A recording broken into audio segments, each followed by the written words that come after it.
Nah ini buat yang berani-berani aja nih, para pecinta sporty, veloz ya kan, Avanza ini keren banget. Biasanya yang peminat ini di daerah-daerah Sumatera nih, ayo dong, mana suaranya nih ya kan. Ini unit Avanza Traveler tahun 2019 udah upgrade tampilan ke veloz JR, udah gitu dia penambahan lampu bilet dan ada RGB custom. Body kit udah kepasang, pokoknya ini udah mantep banget teman-teman ya. Tampilannya udah maco lah, udah nggak kelihatan mobil bekas taksinya kalau udah kayak gini. Ya kan ini cukup di 145 juta aja teman-teman.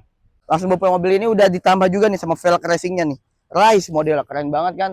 Jadi kalau misalkan kalian mau, nanti kita tinggal pilih basic standarnya mau warna putih, hitam, silver atau abu-abu. Nanti kita bikin kayak gini inden 7 hari kerja. Pokoknya harganya di 145 juta. Kalau kalian lihat langsung aja japri kontak yang ada di link di profil dan jangan lupa follow.